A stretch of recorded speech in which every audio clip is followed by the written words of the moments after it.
Dans une petite ville isolée, au cœur d'une vallée tranquille, se trouve une maison ordinaire. Du moins en apparence.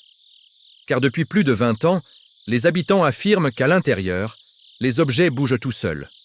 Sans explication, sans personne dans les pièces, comme si une force invisible contrôlait chaque mouvement.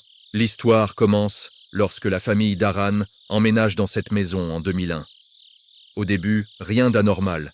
Des craquements de bois, des courants d'air, des bruits de pas que l'on attribue facilement à une vieille bâtisse. Mais très vite, les choses changent. Un matin, la mère découvre toutes les chaises alignées au milieu du salon. Personne ne se souvient les avoir déplacées. La famille rit, pense à une mauvaise blague. Mais le lendemain, c'est la table entière qui a changé de place. Et cette fois, ils étaient tous endormis. Les Daran commencent à se sentir observés.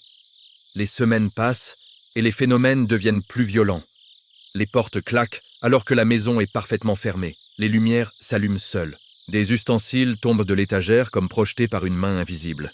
La famille se dispute, accuse les enfants, accuse le vent, accuse tout, sauf l'inexplicable. Un soir, alors que la maison est plongée dans le silence, un bruit métallique réveille toute la famille. Le père descend les escaliers et découvre la cuisine dans un état impossible. Les tiroirs sont ouverts, les verres alignés sur la table et un couteau planté dans le mur. Il n'y a aucune trace d'effraction. La maison est verrouillée. Personne n'est entré. Effrayée, la famille décide d'installer une caméra. Ce qu'elle enregistre dépasse tout ce qu'ils imaginaient. Au milieu de la nuit, alors que la maison est vide, une chaise glisse toute seule, puis une deuxième, puis un tiroir s'ouvre lentement sous leurs yeux. Il n'y a aucune main, aucun fil, aucun montage. Juste du mouvement. Pur. Incompréhensible. Effrayant. Les Daran appellent un prêtre, puis un médium. Le prêtre dit qu'il ne ressent rien d'anormal. Le médium, lui, affirme qu'une présence essaie d'entrer en contact avec eux. Mais dès qu'il pose des questions, un vase tombe et se brise à 1 mètre de lui. Il part immédiatement. À partir de ce jour, la famille vit dans l'angoisse. Les objets ne se contentent plus de bouger.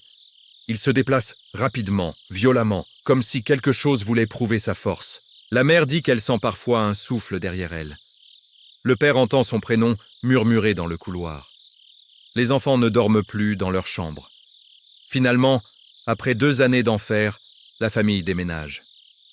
La maison reste abandonnée pendant presque 10 ans. Puis un couple la rachète, ignorant tout du passé, et l'histoire se répète. À peine 3 semaines après leur installation, les meubles changent de place, les portes s'ouvrent seules, des objets disparaissent, puis réapparaissent ailleurs. Un enquêteur spécialisé en phénomènes paranormaux visite les lieux. Il enregistre des variations électromagnétiques intenses dans certaines pièces, des mouvements brusques de température et même une voix faible sur un enregistreur. Partez. Une voix qui ne correspond à aucun membre du couple ni à lui. Mais le plus étrange, c'est que ce phénomène ne semble pas agressif.